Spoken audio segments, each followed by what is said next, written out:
മനോഹരമായ ചിത്രങ്ങൾ ക്യാൻവാസിൽ ഒരുക്കി ശ്രദ്ധേയയാവുകയാണ് അടിമാലി ഇരുമ്പുപാലം സ്വദേശി ആഷ്ലി വിനു. ചെറുപ്പം മുതൽ നന്നായി ചിത്രം വരയ്ക്കുന്ന ആഷ്ലിയുടെ ഗ്യാലറിയിൽ ഇപ്പോൾ മലയാളത്തിലെയും ഹോളിവുഡിലെയും ഒക്കെ നിരവധിയായിട്ടുള്ള നായകന്മാരും നായികമാരും ഒക്കെയുണ്ട്.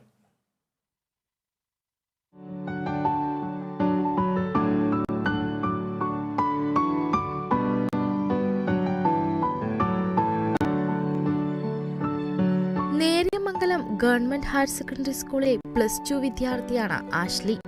ചെറുപ്പം മുതൽ ആഷ്ലി നന്നായി ചിത്രം വരയ്ക്കും. ചിത്രകലയുടെ എല്ലാ രീതികളും വഴങ്ങുമെങ്കിലും പെൻസിൽ ഡ്രോയിങ് ആണ് ഇഷ്ട ഇനം. ചിത്രരചനയ്ക്ക് സ്കൂൾ തലത്തിൽ നിരവധി സമ്മാനങ്ങളും നേടിയിട്ടുണ്ട്. പെൻസിൽ ഡ്രോയിങ്ങും അക്രിലിക്കുമാണ് ഇപ്പോൾ ഏറ്റവും കൂടുതൽ ചെയ്യുന്നത്. പെൻസിൽ ഡ്രോയിങ്ങിൽ ഞാൻ ഏറ്റവും കൂടുതൽ ചെയ്തിരിക്കുന്ന ആക്ടേഴ്സ്, പോപ്പ് സിംഗേഴ്സ്, K-pop സിംഗേഴ്സിനൊക്കെയാണ് ഞാൻ വരച്ചിരിക്കുന്നത്. ഞാൻ HB പെൻസിൽ ഉപയോഗിച്ചുകൊണ്ടാണ് ഏറ്റവും കൂടുതൽ വരച്ചിരിക്കുന്നത്. എനിക്ക് നല്ലൊരു ആർട്ടിസ്റ്റ് ആവണമെന്നാണ് താല്പര്യം.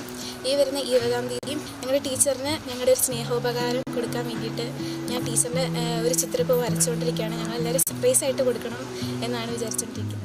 മനസ്സിൽ ഇഷ്ടം തോന്നുന്നവരെ പെൻസിൽ വരയിലൂടെ ഒറ്റയിരുപ്പിൽ കടലാസിൽ പകർത്തും. ചിത്രം വരച്ചു തീർക്കാൻ ചിലപ്പോൾ 3 മണിക്കൂറെങ്കിലും വേണ്ടിവരും. വീടിന്റെ ഭിത്തി പോലും ക്യാൻവാസിലാക്കിയിരിക്കുകയാണ് ഈ കലാകാരി. യാത്രകളിൽ കാണുന്ന കാഴ്ചകളും വ്യക്തികളുമെല്ലാം ആഷ്ലിയുടെ ക്യാൻവാസിൽ ജീവനുള്ള ചിത്രങ്ങളായി മാറും. Kerala vision news, Idukki.